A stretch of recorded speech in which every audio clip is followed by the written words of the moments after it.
មេតិកាខ្ញុំអានអ្នកស្ដាប់សូមជូនអំណានសិភៅប្រវត្តិសាស្ត្រខ្មែររៀបរៀងដោយ David Chandler អានជូនដោយរូបខ្ញុំបាទហាក់សិលី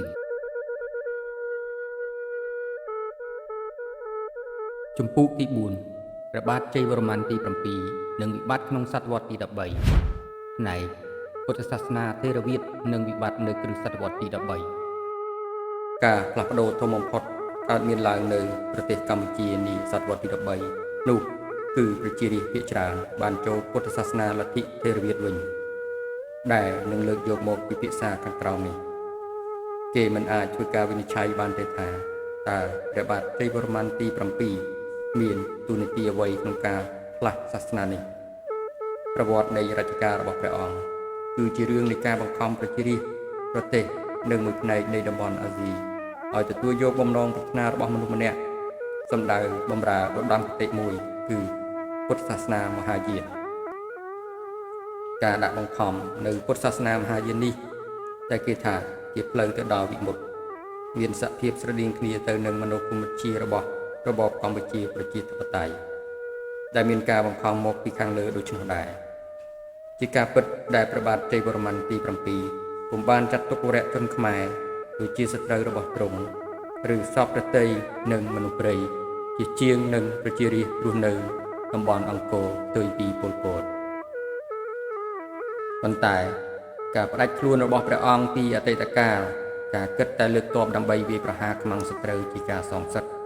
កម្មវិធីស្ថាបនាដ៏ធំធេងរបស់ព្រះអង្គនិងការបង្ខំឲ្យមានសាសនាសម្រាប់ជាតិ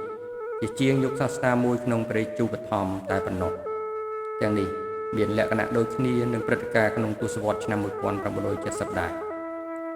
គួរឲ្យចាប់អារម្មណ៍លក្ខណៈតែមួយគត់នៃជីវភាពសម័យអង្គរដែលរបបកម្ពុជាប្រជាធិបតេយ្យលើកសរសើរនិងធ្វើតាមគឺការប្រមូលផ្ដុំមនុស្សដ៏ច្រើនសម្បើមដែលព្រះបាទជ័យវរ្ម័នទី7បានរៀបចំអនុវត្តហើយតែក្រៅពីព្រះអង្គនេះស្ទើរតែគ្មានព្រះរាជាមួយអង្គទៀតដែលអាចសម្រេចបានដូចនេះអ្នកនិពន្ធខ្លះបានទាញភ្ជាប់ការបដូរទៅកាន់ពុទ្ធសាសនាថេរវាទរបស់ប្រជារាស្ត្រខ្មែរទៅនឹងចលាចលធំមួយដែលបានប៉ះពាល់លើអាស៊ីអាគ្នេយ៍ក្នុងស្ថានភាពបន្តបន្ទាប់ពីការឈ្លានពានរបស់ម៉ុងហ្គោលមកលើចិនអ្នកខ្លះទៀតយល់ឃើញអំពីរឿងនេះថាជាទឹកតាំងមួយនៃការកើនឥទ្ធិពលរបស់ជនជាតិមនសៀមតែពួកគេទាំងនោះបានកាន់ពុទ្ធសាសនាថេរវាទរួចទៅហើយមកលើប្រជាជននៅអង្គរយើងដឹងថាមានសាមណទូតដែលមកពីតំបន់នៃប្រទេសសៀមដែលមានជនជាតិមនរស់នៅនិងមកពីភូមានិងស្រីលង្កាដែរបានដើរតួនាទីសំខាន់ក្នុងដំណើរផ្លាស់ប្ដូរនេះហើយយើងក៏ដឹងថាមានមនុស្សខ្មែរដែលបានធ្វើធម្មយាត្រាទៅទស្សនាកោះលង្កាដើម្បីរៀនពុទ្ធសាសនាថេរវាទនិងដើម្បីទទួលឈ្មោះជាសហធម្មិកៈឬសហធម្មមិត្តយើងបានដឹងខ្លះៗផងដែរអំពីកត្តានៃការផ្លាស់ប្ដូរទាំងនោះប៉ុន្តែជាការពិបាកនឹងពន្យល់ថាហេតុអ្វីការផ្លាស់ប្ដូរសាសនានេះកើតឡើងយ៉ាងលឿននិងសាយភាយយ៉ាងទូលាយបែបនេះអ្នកប្រាជ្ញខ្លះបញ្ជាក់ថាពុទ្ធសាសនាថេរវាទខុសប្លែកពីព្រហ្មញ្ញសាសនាឬពុទ្ធសាសនាមហាយានត្រង់ថាទំនោរទៅរកប្រជារាស្ត្រសាមញ្ញអ្នកប្រាជ្ញខ្លះទៀតបានយល់ឃើញថាការផ្លាស់ប្ដូរនេះជាការបដិសេធនៅការឆ្លុះនឹងអំណាចរបស់ព្រះបាទជ័យវរ្ម័នទី7ការបញ្យល់សមរម្យបំផុតប្រហែលជាការស្នើឡើងរបស់លោក Lopogric ដែលបញ្ជាក់ថាគឺជនជាតិខ្មែរនិងមនដែលរស់នៅភូមិភាគទំនាបកណ្ដាលនៃប្រទេសថៃបច្ចុប្បន្នមានទំនាក់ទំនងកើនឡើងជាមួយនឹងពួកមនដែលកាន់ពុទ្ធសាសនាថេរវាទទំនាក់ទំនងនេះបាននាំឲ្យជនជាតិខ្មែរដែលរស់នៅក្នុងតំបន់ឆ្ងាយៗនៅទិសខាងកើតបានចូលសាសនាថេរវាទបន្តិចម្ដងក្នុងរយៈពេលជាងកន្លះសតវត្សរ៍យើងគ្មានមធ្យោបាយអ្វីដើម្បីបញ្ជាក់ថាតើផ្នែកណាខ្លះនៃសាសនានេះទាក់ទាញមនុស្សបានច្រើនជាងគេឬផ្នែកណាខ្លះនៃសង្គមដែលបានបដូរទៅកាន់ពុទ្ធសាសនាថេរវាទលឿនជាងគេនោះទេ ទោះជាយ៉ាងណាក៏ដោយក៏ការផ្លាស់ប្ដូរនេះពុំមែនទាំងស្រុងទេដោយបេសកជនចិនលោកជីវតក្វាន់ដែលអញ្ជើញមកស្រុកខ្មែរនៅចុងសតវត្សទី13បានកត់សម្គាល់ថាគេនៅតែប្រោះប្រានសាសនាព្រាហ្មណ៍លទ្ធិព្រះឥសូរក៏ដូចជាពុទ្ធសាសនាថេរវាទដែរនៅអង្គរតែជួនកាលការផ្លាស់ប្ដូរសាសនានេះឥតបានធ្វើដោយសុខសាន្តទាំងស្រុងទេពីព្រោះសាសនាថេរវាទទំនងជាបានមកដល់ភ្លាមបន្ទាប់ពីរាជរបស់ព្រះបាទជ័យវរ្ម័នទី8សោយរាជឆ្នាំ1243ដល់ឆ្នាំ1295ដែលជាស្ដេចជ្រេចរាជហើយដែលបានបដិសេធពុទ្ធសាសនារបស់ព្រះបាទជ័យវរ្ម័នទី7ព្រះរាជាអង្គនេះបានបញ្ជាឲ្យគេដាក់បំផ្លាញផ្ទៃមុខរបស់ពុទ្ធបដិមារាប់រយនៅប្រាសាទបាយ័ននិងនៅតាមប្រាសាទផ្សេងទៀតព្រមទាំងមានបំណងកែរូបទាំងនោះឲ្យទៅជារូបខាងសាសនាព្រាហ្មណ៍វិញដោយផ្លាស់ប្ដូរឥរិយាបថបន្ថែមពុកចង្ការលើរូបទាំងនោះឡាព្រះអង្គក៏បានព្យាយាមបដូរប្រាសាទបាយ័នឲ្យទៅជាប្រាសាទខាងសាសនាព្រាហ្មណ៍វិញព្រមទាំងបានកែលម្អប្រាសាទខាងព្រហ្មញ្ញសាសនាធំៗពីរនៅអង្គរគឺប្រាសាទអង្គរវត្តនិងប្រាសាទបាពួនលោកជីវតក្វាន់បានរំភើបយ៉ាងខ្លាំងទៅលើប្រាសាទបាពួនពេលគាត់មកធ្វើទស្សនកិច្ចនៅអង្គរមិនយូរប៉ុន្មានក្រោយការសោយទីវង្គតរបស់ព្រះបាទជ័យវរ្ម័នទី8ទំនងជាសតវត្សទី13ដែលជាសតវត្សមានសិលាចារឹកដែលអាចកំណត់ការបរិច្ឆេទតិចតួចបំផុតក្នុងសម័យអង្គរជាសម័យកាលដែលមាន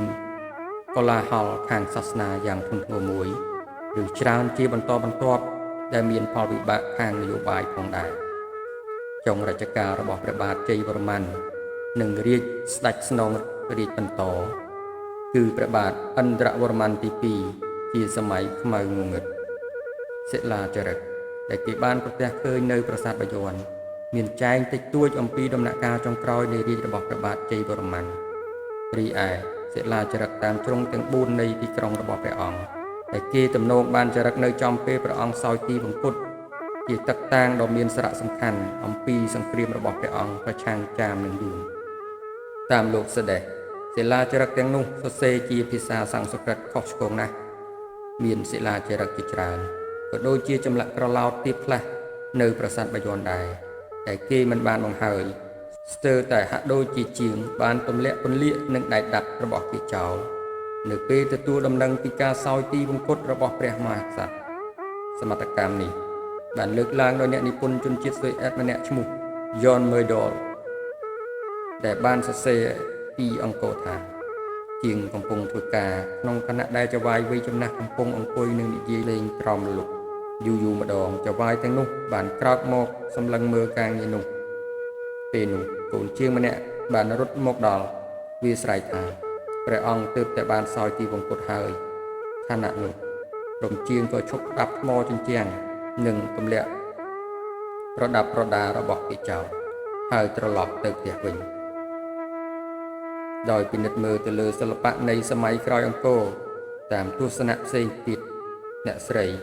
Ashley Thompson បានសរសេរទុកថាក្បាច់ចម្លាក់លាយឡំរុក្ខជាតិសត្វនិងមនុស្សដែលជាសញ្ញាប្រាប់ឲ្យដឹងថា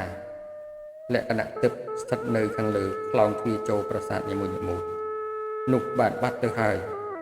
រូបចម្លាក់នៃសត្វចម្លែកអស្ចារ្យនិងរូបទេវៈដ៏មានមហិទ្ធិឫទ្ធិពុំឃើញមានតទៅទៀតក្នុងទេសភាពនៃក្បាច់រំលេចសម្រើបតណ្ហានិងមហិន្ទានុភាពនៃទេវៈធំស្ទើរតែបាត់អស់ទៅហើយដោយរជ្ជកាលរបស់ព្រះបាទជ័យវរ្ម័នទី7ចាប់ផ្ដើមឡើងដោយភាពរុងរឿងនិងបញ្ចប់ទៅវិញដោយភាពអន្តការបែបនេះអ្នកនិពន្ធខ្លះបានគិតស្មានថាព្រះអង្គសោយទីវង្គតដោយជំងឺខ្លុំក្រោយពីព្រះអង្គគង់នៅដាច់តែឯងអស់រយៈពេលជាច្រើនឆ្នាំផុសតាងដើម្បីគ្រប់គ្រងសំណើនេះបានពីរឿងព្រេងខ្មែរដែលចាប់មាននៅចុងសតវត្សទី13ហើយនិទានថាមានស្ដេចកំឡុងមួយអង្គបានសោយរាជ្យនៅអង្គរទោះបីជាការអះអាងថាព្រះបាទជ័យវរ្ម័នទី7ជាស្ដេចកំឡុងសមស្របនឹងផុសតាងខ្លះក៏ដោយក៏អាចជាភាពមានកើតឡើងថាស្ដេចកំឡុងនេះ ជាស្ដេចស្នងរាជបន្តពីព្រះអង្គគឺព្រះបាទឥន្ទ្រវរ្ម័នទី2សោយរាជពីឆ្នាំ1220ដល់ឆ្នាំ1243ដែលបានបន្តកម្មវិធីកសាងរបស់ព្រះវររាជបិតាដោយបានកសាងបន្ថែមនិងលម្អប្រាសាទបាយ័នព្រមទាំងបានសង់បន្ថែមជញ្ជាំងថ្មដាក់ប្រាសាទមួយចំនួនរបស់ព្រះបាទជ័យវរ្ម័នទី7ទៀតផងប៉ុន្តែបេក្ខជនសមធ្វើជាស្ដេចនោះអាចជាអ្នកស្នងរាជបន្តពីព្រះបាទឥន្ទ្រវរ្ម័នទី2ទៅទៀតគឺព្រះបាទជ័យវរ្ម័នទី8សោយរាជពីឆ្នាំ1243ដល់ឆ្នាំ1295ជាអ្នកកាន់សាសនាព្រាហ្មណ៍ហើយបានបំផ្លាញព្រះបដិមាជាច្រើន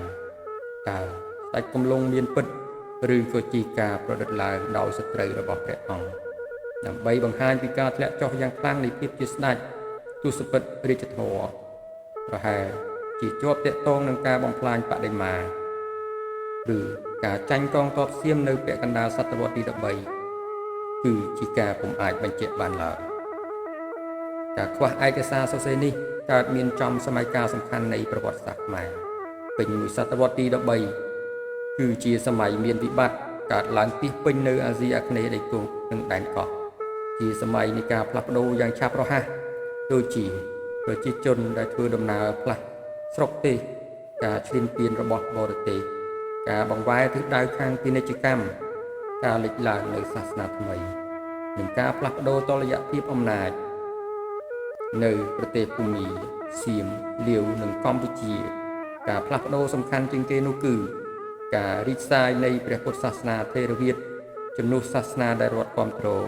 និងវណ្ណៈក្នុងសង្គមហិណ្ឌូក្នុងរយៈពេលយ៉ាងយូរការផ្លាស់ប្ដូរនេះបានបែកជាសាខាច្រើនព្រាហ្មណ៍បុរហិតនៅមានតួនាទីក្នុងរាជវាំងសម្រាប់រាជពិធីផ្សេងប៉ុន្តែពួកគេថយឥទ្ធិពលរឿងទេវកថានិងអក្សរសាស្ត្រសម្បូរបែបដែលមានមូលដ្ឋានមកពីអក្សរសាស្ត្រនិងបដិមាសាស្ត្រឥណ្ឌាដែលយើងឃើញស្នាមរហូតដល់សព្វថ្ងៃនេះនៅតាមក្បាច់រំលេចរូបចម្លាក់ស្ថាបត្យកម្មនិងសិលាចារឹកបានបង្រួមដើម្បីបំពេញតម្រូវការនៃសោភ័ណភាពដ៏ម៉ឺងម៉ាត់របស់ពុទ្ធសាសនាថេរវាទចំណែកអក្សរសាស្ត្រខ្មែរដូចជារឿងរាមកេរ្តិ៍របស់ខ្មែរបានស្រូបខ្លឹមសារនៃព្រះពុទ្ធសាសនាចំពោះទំនាក់ទំនងជាមួយបរទេសការអភិវឌ្ឍសំខាន់បំផុតដែលមានឥទ្ធិពលលើប្រទេសកម្ពុជាក្នុងសម័យនោះគឺការចុះខ្សោយក្នុងការគ្រប់គ្រងលើប្រជាជននៅភាគឦសាននៃទីក្រុងអង្គរសពថ្ងៃជាទឹកដីថៃទៅវិញទោះជាឥទ្ធិពលខាងផ្នែកវប្បធម៌នៅតែខ្លាំងក្លាដដែលលើតំបន់ទំនាបកណ្ដាលរបស់សៀមតែជាតំបន់ដែលរាជធានីសៀមគឺក្រុងស្រីអយុធ្យាបានកកើតឡើងនៅសតវត្សទី14ក៏ដោយក៏ការគ្រប់គ្រងផ្នែកខាងនយោបាយរបស់ប្រទេសកម្ពុជាបានចុះខ្សោយរដ្ឋតូចៗដែលពីមុនធ្លាប់លើកសួយសារកឡើងមកអង្គរដូចជាក្រុងសខោតីនិងនគរស្រីល្វោគ្រានោះបានប្រកាសឯករាជ្យរបស់ខ្លួនរដ្ឋតូចៗនៅប្រទេសលាវនិងនៅតំបន់ផ្សេងទៀតនៅភាគខាងត្បូងក៏បានប្រកាសឯករាជ្យដូចគ្នានេះដែរជាថ្មីម្ដងទៀតអង្គរទទួលរងនឹងការឈ្លានពានពីគ្រប់ទិសទីប៉ុន្តែពីខាងកើតដូចជាចម្ប៉ាពុំមានអំណាចដែលគួរឲ្យបារម្ភឡើយតាមពិតការឈ្លានពានដ៏ធំរបស់សៀមបានកើតឡើងនៅចុងសតវត្សទី13